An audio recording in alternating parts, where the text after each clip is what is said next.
state of complete physical, mental and social well-being and not merely the absence of disease or infirmity. तो mental health a very important aspect of overall health है ना. Now comes to the introduction. अगर हम definition की बात करें तो by definition mental health is a state of well-being in which an individual realizes his or her ability and he or she can cope with normal stress of life, can work productively and is able to make a contribution to his or her community. And mental health is a fundamental to our collective and individual ability as human to think, emote, interact with each other, earn a living and enjoy life. A person is said to be mentally healthy. कब बोलते हैं उसको mentally healthy? When the individual has a perfect state of balance with the surrounding worlds, having harmonious relation with other. ठीक है, अच्छे से cope up कर सकता है वो अपने सराउंडिंग के साथ, अपने आसपास के लोगों के साथ, तो वो mentally healthy है. Now characteristic of mentally healthy person. Mental health क्या है? It is not merely absence of mental illnesses. mentally healthy individual में 3 मेन कैरेक्टरिस्टिक्स होती हैं. क्या क्या होती हैं? That person should feel comfortable about himself or herself and has self respect. Second क्या है? The person has friendship that are satisfying and long lasting and able to like and trust other. ठीक है, दूसरे पे भरोसा कर सके वो. Person is able to meet the demand of life and is not bowled over his own emotions or fear, anger, love and or guilt. मतलब अपने इमोशंस के साथ, अपने दूसरी फीलिंग्स के साथ वो कोप अप कर सकता है. एकदम से बाउल ऑफ नहीं हो जाना चाहिए उससे, है ना. Then there are according to doctor Menninger कुछ क्वेश्चंस उन्होंने डिफ़ाइन किए थे जो मेंटल हेल्थ को डिफ़ाइन करते हैं. वार्निंग साइंस जो हैं बेसिकली क्या क्या है वो हमें सबसे पहले ये पूछना चाहिए. अगर इसमें से किसी का भी आंसर डेफिनेटली यस है तो हमें सोचना चाहिए थोड़ा सा, है ना. First, are you always worrying? हमेशा बिना मतलब की चिंता करते रहते हैं. Are you unable to concentrate because of unrecognise reason? देखो कुछ ना कुछ कभी कभी हम डिस्टर्ब होते हैं तो कंसंट्रेट नहीं करते चीज़ों में, लेकिन अगर हमेशा ही ऐसा होता है कि हमें रीज़न भी नहीं पता, हम कंसंट्रेट ही नहीं कर पा रहे हैं, तो कुछ प्रॉब्लम है. Are you continuously unhappy without justified cause? ठीक है, हमेशा दुखी रहते हैं, बिना किसी मतलब के दुखी बैठे हैं, चिंता कर रहे हैं, है ना, तो ये भी ठीक नहीं है. Do you lose your temper easily और ऑफन? ठीक है, ज़रा सी बातों पे गुस्सा करना और हमेशा ऐसा होना, कभी कभी तो ठीक है, हो जाता है, सबके साथ होता है, लेकिन हमेशा एक यही बिहेवियर पैटर्न है. ठीक है. Are you troubled by regular insomnia? नींद ही नहीं आती है, रेगुलरली नहीं आती है, कभी कभार कोई डिस्टर्बेंस हो जाएगी तो ठीक है, लेकिन अगर हमेशा एक रेगुलर पैटर्न है नींद ना आने का तो भी कंसल्ट करने की ज़रूरत है. Do you have wide fluctuations in your moods from depression to elation back to depression which incapacitate you? ठीक है, कभी एकदम से खुश हो जाना, कभी एकदम एक्साइटेड हो जाना, कभी एकदम गुस्सा करना, तो ये सारी जो अल्टरेशन होती हैं, फ्लक्चुएशंस हैं मूड के, ये भी ठीक नहीं है.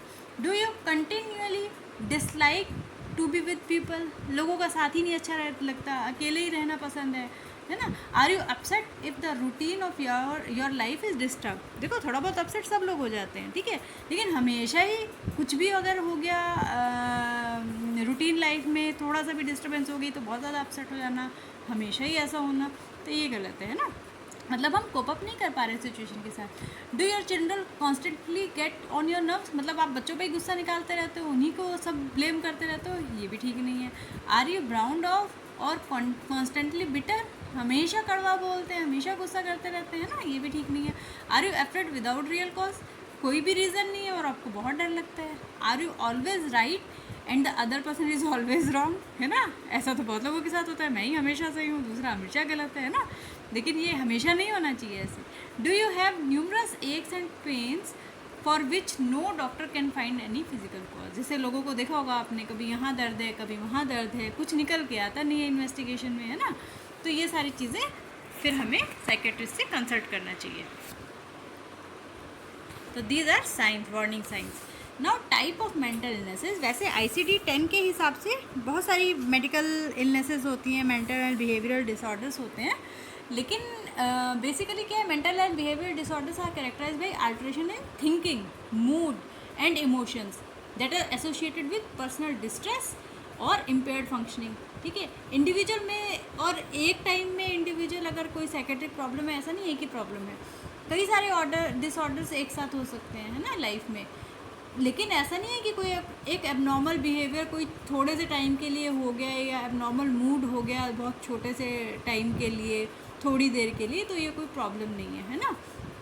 ब्रॉडली हम क्लासीफाई करते हैं मेंटल इलनेसेस को 2 टाइप्स में, major illnesses and minor illnesses. Major illnesses को हम साइकोसिस कहते हैं और माइनर इलनेसेस को न्यूरोसिस, अभी आगे देखेंगे उसको, है ना। Major illness that is साइकोसिस। साइकोसिस में बेसिकली साइकोसिस, इसकी स्पेलिंग गड़बड़ हो गई भाई साइकोसिस की, ठीक है, चलो एनीवेज। साइकोसिस, पर्सन इज इनसेन, इसमें क्या है, पर्सन इनसेन है and out of touch of reality, ठीक है, उसको रियलिटी से कोई मतलब नहीं है, वो सोचता है जो अपनी ही दुनिया में मस्त रहता है, ठीक है। तो इसमें कौन कौन सी डिजीजेज आती हैं, basically schizophrenia that is split personality, manic depressive साइकोसिस एंड पैरानोइया, ठीक है, जिसे कहते हैं ना पैरानॉइड है ना। तो मैनिक डिप्रेसिव, सबसे पहले शिजोफ्रेनिया, इसमें क्या होता है, वो अपने ड्रीम वर्ल्ड में ही रहता है ना।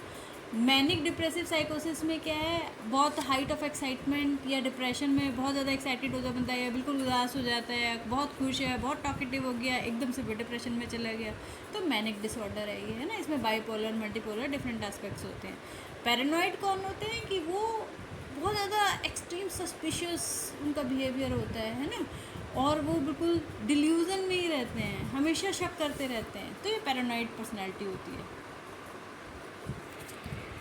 अब आते हैं माइनर इलनेसेस। माइनर इलनेसेस में न्यूरोसिस या साइकोन्यूरोसिस या पर्सनैलिटी डिसऑर्डर होते हैं, ठीक है। तो न्यूरोसिस में क्या होते हैं, पर्सन इंसेन नहीं होता, लूनेटिक नहीं होता, ठीक है, लेकिन वो नॉर्मली रिएक्ट नहीं कर पाता लाइफ की सिचुएशन के साथ, ठीक है।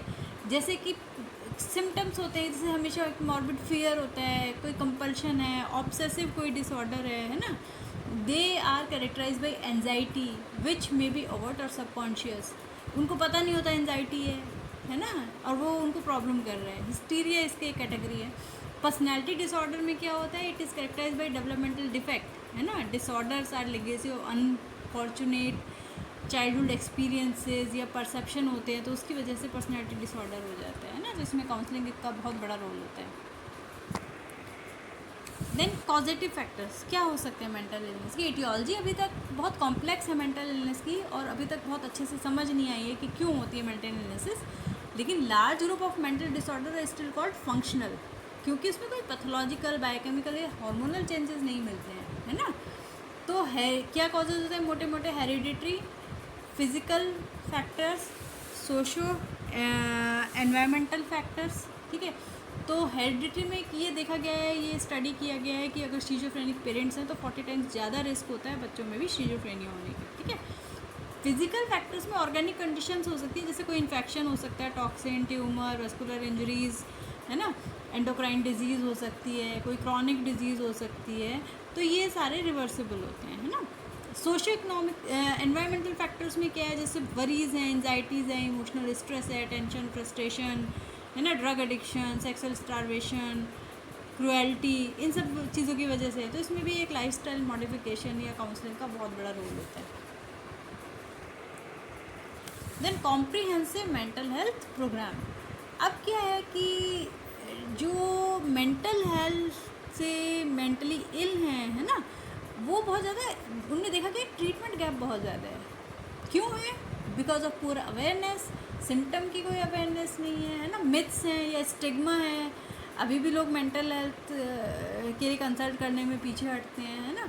लैक ऑफ नॉलेज है ट्रीटमेंट की, ट्रीटमेंट इसका कोई ट्रीटमेंट भी है ना। Potentially benefit of the seeking treatment are important cause of high treatment gap, ठीक है। ये सारे एक गैप हैं जिनको हमें फुलफिल करना है। 95% साइकेट्रिक इलनेसेस जो है ना, वो विदाउट हॉस्पिटलाइजेशन के ठीक हो जाती हैं अपने घरों में ही। फुल इंटीग्रेशन इसीलिए किया हुआ, फुल इंटीग्रेशन किया गया साइकेट्रिक सर्विसेज का अदर हेल्थ सर्विसेज के साथ, क्योंकि जिससे स्टिग्मा जो है वो थोड़ा सा हम उसको कम कर सकें। तो इन सारी चीज़ों को देखते हुए गवर्नमेंट ऑफ इंडिया ने 1982 में नेशनल मेंटल हेल्थ प्रोग्राम को लॉन्च किया और एक नेशनल एडवाइजरी ग्रुप बनाया गया। किसकी चेयरमैनशिप में? Under secretary ministry of health and family welfare की चेयरमैनशिप में एक एडवाइजरी ग्रुप बनाया गया। अब इसका एम क्या है? नेशनल मेंटल हेल्थ प्रोग्राम का एम क्या है? Prevention and treatment of mental and neurological disorder and their associated disabilities. Second aim is to use of mental health technology to improve general health services. Then application of mental health principle in overall national development to improve quality of life. इन aim को fulfil करने के लिए क्या objectives हैं? Objectives three objectives. First, to ensure the availability and accessibility of minimum mental health care for all the foreseeable future, particularly to the most vulnerable and underprivileged section of the population। जैसे primary health care की हमारी main क्या है? हमने उसको affordable कराना है, सबको अवेलेबल कराना है, असेसिबल कराना है। तो यही हमारा इसमें भी ऑब्जेक्टिव है कि हमने मेंटल हेल्थ सर्विसेज सबको देनी है, इसीलिए जनरल हेल्थ सर्विसेज के साथ इसको इंटीग्रेट किया गया। To encourage the application of mental health knowledge in general health care and its social development. Third objective is to promote community participation in the mental health service development and to stimulate effort towards a self help in the community.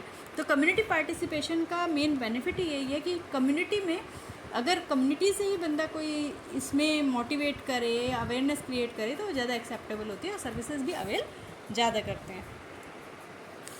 अब इन objective को achieve करने के लिए क्या strategies हैं, है ना? Strategies first of all integration mental health with primary health care through the national mental health programme. तो इंटीग्रेशन कर दिया प्राइमरी हेल्थ केयर के साथ, जनरल हेल्थ केयर के साथ। Second is provision of tertiary care institutions for treatment of mental disorders, ठीक है। Third is eradicating stigma of mentally ill patient and protecting their rights through the regulatory institution like central mental health authority and state mental health authority, ठीक है। तो इसका क्या मतलब हुआ? Peripheral से सेंट्रल अप्रोच में हम शिफ्ट हो गए हैं। Now component of national mental health programme. सबसे पहले ट्रीटमेंट करो मेंटली इल पेशेंट का, उसके बाद उनको रिहेबिलिटेट करो, then prevention and promotion of positive mental health. उनकी लाइफस्टाइल मॉडिफिकेशन दे, उनको हमने मोटिवेट करना है। लिमिटेशंस क्या है नेशनल मेंटल हेल्थ प्रोग्राम की? Lack of study administrative structure and lack of adequate funding, ठीक है। अभी भी टोटल फंड काफ़ी कम है मेंटल हेल्थ में। Lack of periodical introspection, supervision, reporting and mentoring resulting in poor timely delivery of services. Third, the programme gave more emphasis on the curative component rather than promotive और preventive aspects, है ना। Fourth, most importantly lack of manpower resources. अभी भी हमारे country में psychiatrist काफ़ी कम है।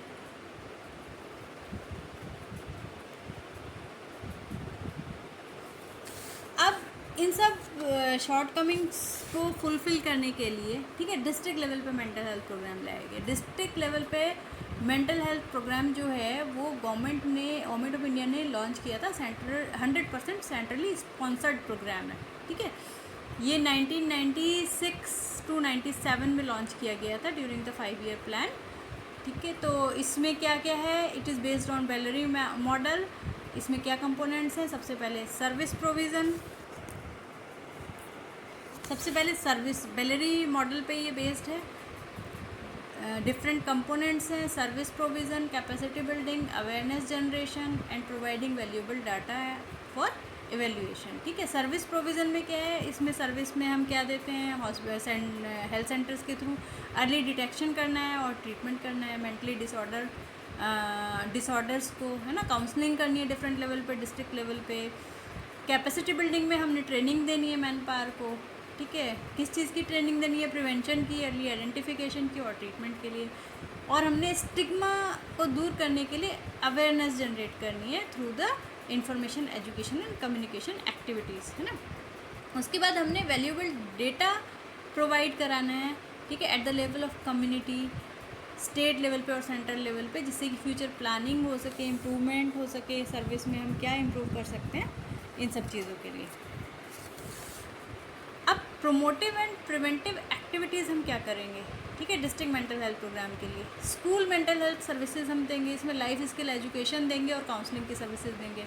कॉलेज में भी हम काउंसलिंग सर्विसेज देंगे, टीचर्स को ट्रेंड करेंगे इसके लिए, काउंसलर्स की अपॉइंटमेंट करेंगे। वर्क प्लेस स्ट्रेस मैनेजमेंट के लिए हम फॉर्मल और इनफॉर्मल सेक्टर्स को इंक्लूड करेंगे, है ना, जिसमें फार्मर्स और वुमेन के लिए भी हम कुछ करेंगे। सुसाइडल प्रिवेंशन सर्विसेज के लिए हम काउंसलिंग सेंटर्स बनाते हैं डिस्ट्रिक्ट लेवल पे, सेंसिटाइजेशन वर्कशॉप भी करते हैं और हम थोड़ा सा एजुकेट भी करते हैं। हेल्पलाइन नंबर्स होते हैं जिसमें कोई भी कॉल, टोल फ्री नंबर्स होते हैं, कॉल करके काउंसलिंग कर सकते हैं या डिस्कस कर सकते हैं अपना मैटर। उसके बाद कम्युनिटी मेंटल हेल्थ प्रोग्राम में बेसिकली ऑल कम्युनिटी फैसिलिटीज़ होती हैं, ठीक है, जिसमें प्रिवेंशन, ट्रीटमेंट एंड रिहैबिलिटेशन की सर्विसेज दी जाती हैं। फिलॉसफी और community mental health programme basically there are 9 elements हैं इसमें। इन पेशेंट सर्विस है, आउट पेशेंट सर्विस है ना, पार्शियल हॉस्पिटलाइजेशन है अगर ज़रूरत पड़ रही है, इमरजेंसी सर्विसेज भी हैं, डायग्नोस्टिक सर्विसेज भी हैं, pre care and after care services भी हैं, that include the foster home placement and home visits,